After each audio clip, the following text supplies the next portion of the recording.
This is Vivo's camera-focused flagship, the X100 Ultra, and my feelings about this one, they're a little complicated. There are things I absolutely adore about this phone, things that make me feel like Vivo's done a fantastic job, and then there are some things that make me feel a little meh. For example, this, you get an 80-watt charger in the box, which is fine, but the X100 and the Pro, they got faster 120-watt chargers. It's not really a big deal, but the why of it leaves me scratching my head. Anyways, that pretty much covers everything in the box. So if this is your first time here, or in case you just can't remember, my name's Ash, you're watching C4E Tech, and let's get started.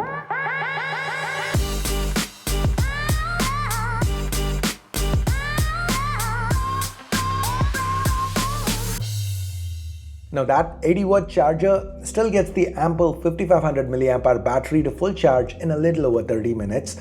Similarly, the Ultra has wireless charging support, but up to 30 watts instead of 50 like the Pro. Another head scratcher here. Now these are minor quirks, not real negatives, though I'd like to know why these decisions were made. Anyways, the battery life, well, I've not used it long enough yet to draw solid conclusions, but my initial impressions, they've been largely positive. Okay, forget all that, let's jump to what you're here for, those cameras. At first glance, this array might look similar to what we saw on the X100 Pro. In fact, I thought it was, till my second day with this phone when I realized this. They've changed the placement of the cameras. See it? Now the sensors have also been refreshed. The primary, it's now Sony's newer Lydia Light 900 instead of the IMX989 we got on the Pro. It's still paired with a 23mm equivalent f1.8 lens that's optically stabilized. There's also an enhanced gimbal kind of stabilization here, so video footage is more stable than ever. And Vivo lets us shoot Dolby Vision HDR at up to 4K 60 via all three sensors, and you can switch between the cameras while shooting. While it's not absolutely seamless, it's pretty smooth. It's also worth noting that we can shoot 4K 120 via 2 out of 3 sensors and 8K 30 via the primary. The footage, as you can see, it turned out excellent. Now still images under well-lit conditions, they look great too. There are 3 color profiles that Vivo provides: Vivid, Textured and Zeiss Natural. All these images you're seeing here, they were shot on Vivid. There's a lot of detail. Also, the large sensor fast lens aperture combination gives you a very strong background blur. Now when we switch to low light conditions, things get even better. Let me pull an iPhone in to give you a frame of reference. Now as you see here, the 15 Pro Max is brighter, but the Vivo, it comes closer to what I was actually seeing. And look at that exit sign. See how Vivo's managed to be so natural with the highlights? Now look at the stairwell. I kinda like the iPhone's warmth, sure, but look close and you can see the texture of the stairs. It's more natural, just better noticeable on the image shot by the X100 Ultra. Also, if you look closely at that railing, you can see the difference in noise levels between these two. That said, Apple's colors are much better. Vivo has a bluish hue creeping in here, but don't read too much into it. I'll explain in just a minute. Now, look at these images. Look at that pathway. The difference in detail, it's instantly noticeable. Now, when you look at the shops board, once again, Vivo's highlight control shines. Here's one more example. The way Vivo handles exposure on the bright spots under low light, it's definitely a major strength for the X100 Ultra. Now the reason why I said don't read too much into the color difference on the stairwell pictures, it's this. See how the color accuracy is kind of reversed? The iPhone's image is a little colder, while Vivo's got it just right. So most phones under low or artificial light do tend to mess up colors occasionally, so it's not that big an issue. Now here, unlike the corridor shot, I used night mode on Vivo. And when you do that, Vivo can also brighten up parts of the image while still maintaining an edge with the detail levels and highlight control. Now here's yet another example where Apple's kinda messed up the colors a little colder than it actually should be. Once again, notice those highlights. Good stuff. Now usually on a camera-focused flagship, it's the primary that steals the show. But I can't say that here, because the telephoto is so damn good that it almost overshadows the 1-inch primary. So here Vivo's gone for a 200 megapixel Samsung HP9. They've paired it with an optically stabilized f2.7 lens. Now remember how brands were putting in 200 megapixel sensors as their primary to give you good digital zoom? Well, Vivo's done that on the telephoto. So the zoom capability on this phone, it's insane. Again, let me pull in the 15 Pro Max. Note that at 5x, the Pro Max is shooting native optical zoom, while the X100 Ultra's native is 3.7x. So there's a bit of digital zoom in what you're seeing here. Yet, see how good the Vivo is. Yes, the iPhone does do better. The plate's texture here is especially much more noticeable on the shot taken by the 15 Pro Max. But this is just the beginning. As you continue zooming, this is 10x. See how the X100 Ultra is just annihilating the iPhone. It's got barely any noise. The texture on the building's wall is a lot more noticeable. The colors are more accurate. And this is 20x for those curious. No comparison really. Once again, here's another 10x comparison and a 20x. The difference, well, it's pretty self-explanatory at this point, right? Now, stabilization, it's awesome. But I feel on some phones these days, it's a little too awesome. Especially when you zoom in insane levels, like this is the Xiaomi 14 Ultra. See how fine-tuning the framing is a chore because the camera kinda likes to stick to one spot? Vivo, I feel, has handled this a lot better. It's relatively easier to make fine adjustments even when you're maxed out on digital zoom. And that's not all. Now this lens here, it can also focus on subjects that are quite close, meaning it lets you shoot telephoto macro. The results are absolutely beautiful. Just look at this leaf here, or in this shot. Insane, right? And as always, Vivo has a bunch of options for portraits and they're all well implemented. The different background bokeh options is something I really loved. Now, if you thought great primary, great telephoto, I'm sure ultra-wide's something Vivo's phoned in.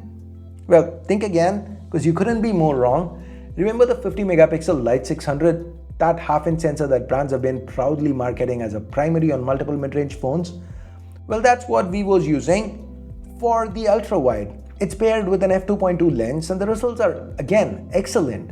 Just look at these images. There's a lot of detail and the colors have been matched well with the other two sensors.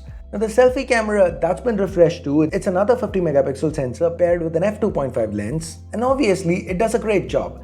At this point, are you even surprised? Now I actually was surprised at how well it performed under low light. See these? Portraits taken with the selfie camera, the different bokeh options are here too. Pretty darn cool, right? And the fact that you can shoot stabilized 4K 60 footage with it as well, that's just icing on the freaking cake. Now, unfortunately, it's not all roses. I did notice one worrying issue when I was out testing.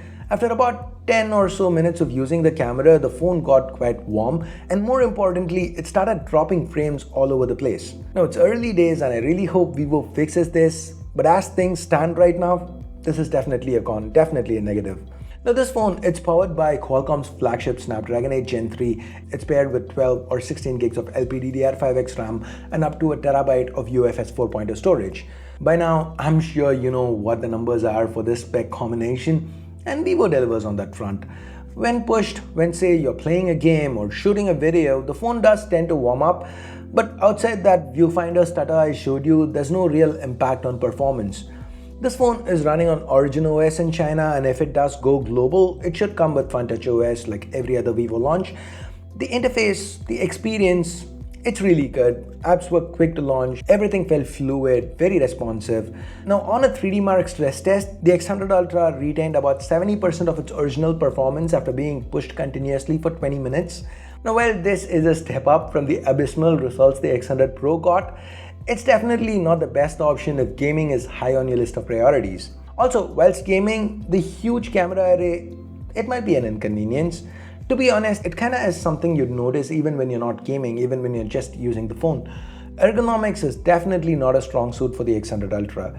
I was surprised by the lack of a vegan leather option. So the back, it's slippery glass and it does pick up a few fingerprints. Not too visible on the white version, but it is what it is. The X100 Ultra is also 9.2mm thick, thicker than the X100 Pro, talking about which, quick cut to that video. Vivo's gone for a standard optical fingerprint scanner, which I was surprised to see. Not that it's slow or anything, Vivo says they went optical to keep the phone slim. I kinda wish they'd gone ultrasonic. So what do you think? Would you be okay with say 0.1mm extra thickness if it meant getting an ultrasonic fingerprint scanner? I guess Vivo went through a similar thought process because the extra 0.1mm here, it does get us an ultrasonic scanner. Not one of the tap once and scan variety, but a very fast, very responsive scanner with quite an optimal placement nonetheless. Okay, coming back to ergonomics, the X100 Ultra is quite a heavy phone at almost 230 grams, make that 250 with the case. Its heft, you're definitely going to notice. The camera array, at first glance, it looks similar to what we saw on the X100 Pro, but the rings, the design, it's been slightly updated. It doesn't allow for a lot of dust accumulation now. Talking about which, this phone has an IP69, IP68 rating, and note that the back and the display, they curve at the edges, so the aluminum frame, it feels slimmer than it actually should. It gives you a more premium in-hand feel. Also note these holes up top. These allow for the stereo speaker output to be more symmetric. The vocals, they feel more centered. These speakers are paired with the same panel we saw on the Chinese iQOO 12 Pro and E7 AMOLED. There is one change. The refresh here is only 120Hz. So what we are getting is a 6.78-inch LTPO AMOLED with a 2K resolution and a brightness peak of 3000 nits for HDR. In my testing, it was able to output almost 1700 nits under auto mode, so it's very easy to use outdoors. The bezels, they're slightly thick by mid-2024 flagship standards, but for the most part, I like this display. Now before we jump to the price, here are a few things to note. The 1TB version of this phone, it comes with support for two-way satellite messaging, and there's also an optional photography kit on offer, just like Xiaomi's for the 14 Ultra. And just like that phone, the Vivo X100 Ultra also starts at 6499 RMB in China, but I kind of feel at this point in time, that's a little too expensive. Let me explain. Vivo's launching this phone very late in the 8 Gen 3's life cycle. Like the competition, say the Find X7 Ultra, it's already being discounted now, sold for 5299 RMB, down from a launch price of 5999 RMB. And add to it the fact that we are just months away from 8 Gen 4 phones coming out. I mean, the Vivo X90 Pro Plus was the first phone with a 8 Gen 2. So maybe Vivo does it again? A X100 Pro Plus, a few months away, that's cheaper, packs most of what the Ultra has to offer, but with a newer Qualcomm chip. Wouldn't you find that tempting? So this asking price, the slightly thicker bezels, the plain glass back, the ergonomic compromises, in some ways, this phone does feel a little boring.